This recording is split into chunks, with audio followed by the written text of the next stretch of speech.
Hi everyone, my name is Karen, this is my channel RatherBeReading, and today I'm bringing to you a recent reads video.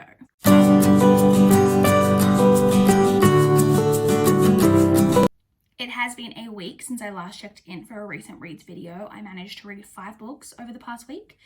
So yeah, let's just jump straight in and talk about all of the books that I read this week. So the very first book that I completed was Madness So Discreet by Mindy McGinnis.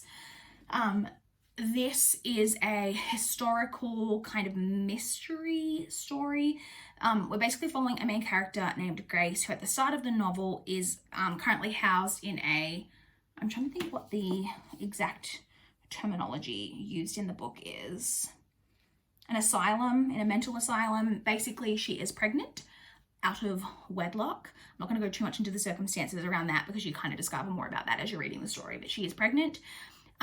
She is being housed in this asylum, and she ends up kind of getting out of this asylum through circumstances. I don't really want to go too much into it, like the details, because there's a lot that kind of happens in this that you kind of like go on the journey with. This is pretty dark. It deals with a lot of quite dark things. Obviously, there is a lot of commentary in there on mental illness. It has a lot of really great commentary in there on how historically, and not necessarily only historically, but historically in particular, the way that women were silenced a lot of times by being placed in mental asylums by men.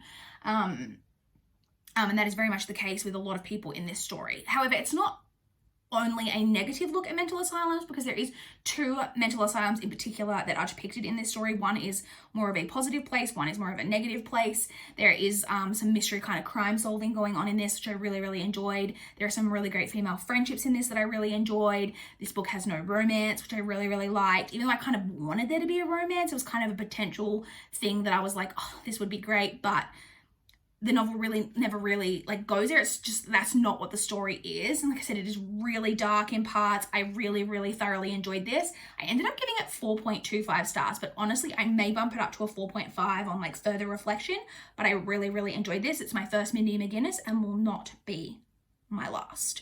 So I read that one. I then read 5 Little Pigs by Agatha Christie. This is the 24th book in the Hercule Poirot series. This one, once again, so I have mentioned before, one of the things I love about Agatha Christie, like she was publishing books in the 30s and 40s. I believe this one was originally published in 1942, I want to say, which would have been like during the Second World War. Yeah, in 1942. And yet she was doing such different things constantly with her books, like trying different things. This one is actually Poirot trying to solve a cold case, which we've never had before. Trying to basically determine, he gets contacted by a woman who, like 11 years previously, her mother was convicted of murdering her father, and she received a letter once she came of age from the mother, who died in prison like a year after she was convicted, saying that she was innocent, and she asked Poirot to look into it and find out what exactly happened back then. We've never had Poirot investigating like a case like from the past before, or at least not that I can recall.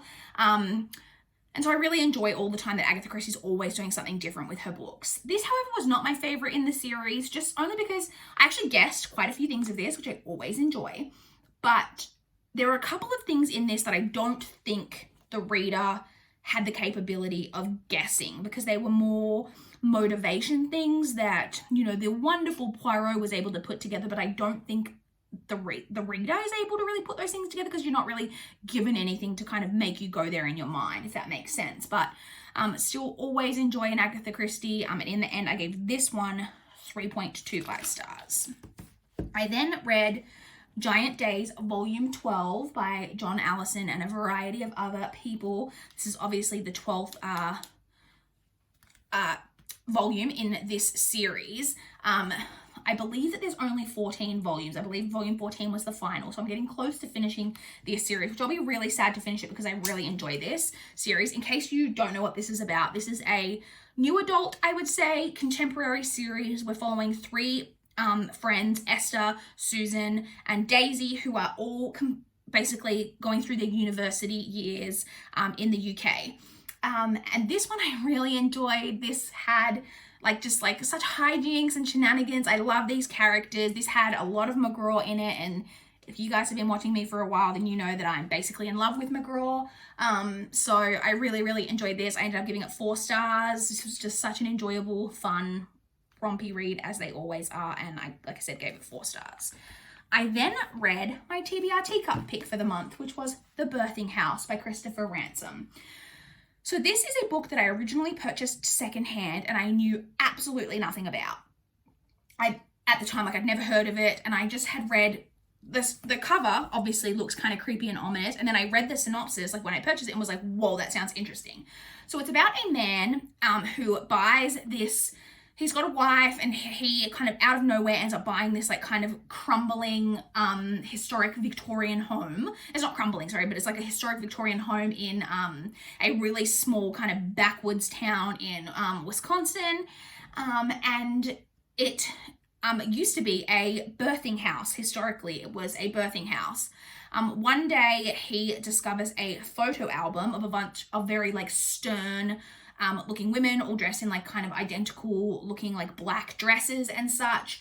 The women look scary, angry, all dressed in black with their arms folded. And then his heart nearly stops when he sees that one of the women, raven-haired and staring at him with hatred in her eyes, is his wife. So when I read that synopsis, I was like, this sounds so good.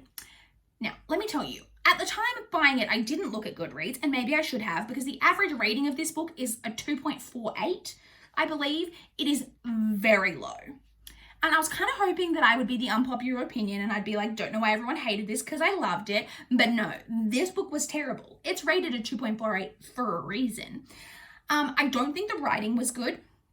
The author writes, there's a lot of kind of like fever dreamish type of things almost going on, and the author purposely writes scenes in a way that I guess is supposed to be confusing, but it's just honestly comes across as really annoying.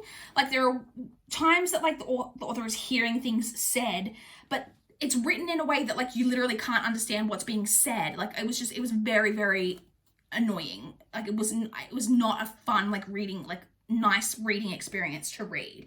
Then that whole plot with like the photo album is such a tiny part of what this book is. That kind of like goes out the window right at the beginning. This falls into the trap that I find with, and not to diss men, but like, but this falls into a trap I find with a lot of like male horror, not all, I shouldn't like generalize, but it falls into that thing of like a man writing horror and then the women being so crazily overly sexualized because it's got a lot to do with like birthing, and I'm just like, ugh, like it was just not good.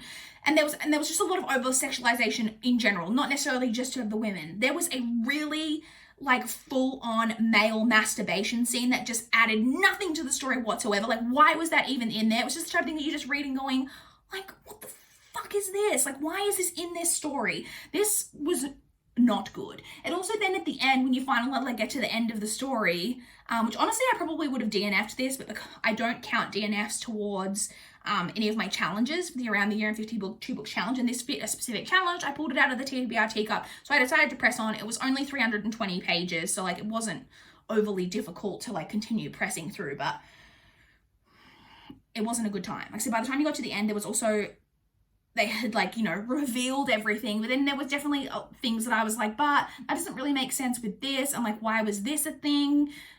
Kind of some unanswered questions. It honestly was just like not a good book, and I gave it 2 stars. It honestly probably could get a lower rating, but I generally reserve my lower ratings for books that are offensive. This wasn't really offensive, it was just bad.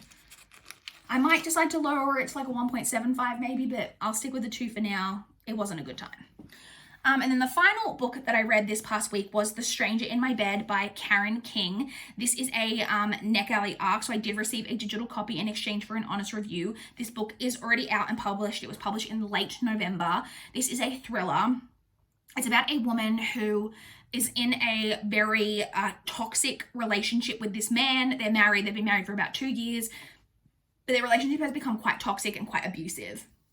And she has decided that she's had enough and she's going to leave him. On the night that they have this huge fight and she's basically packed her bag and she's leaving, she gets a call from the police saying that her husband has been in a terrible car accident and he is like unconscious and whatever. He's unconscious for several days. However, when he wakes up, he has forgotten the last 2 years of his memory. He only remembers like basically up through their wedding and through their honeymoon, and then he doesn't remember anything. So he only remembers their relationship when it was really good and happy.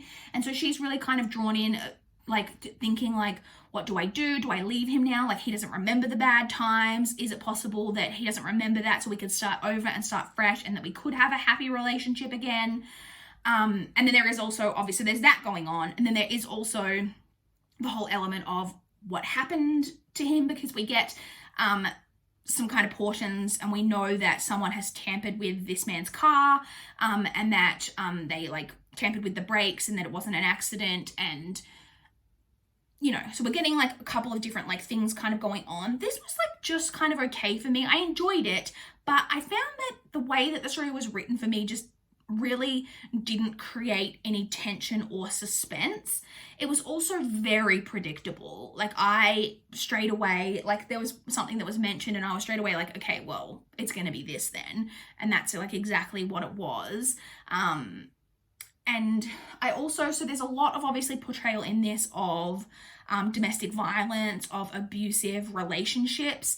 And I obviously, no, I shouldn't say obviously, I cannot speak to that from firsthand knowledge. I've never been in an abusive relationship, and I don't think the portrayal of it was bad. I just think for me, it felt fairly surface level. I feel like there could have been, I don't know, I feel like it could have been better, but again, that is coming from someone who's never been in an abusive relationship, so like take my opinion with a grain of salt.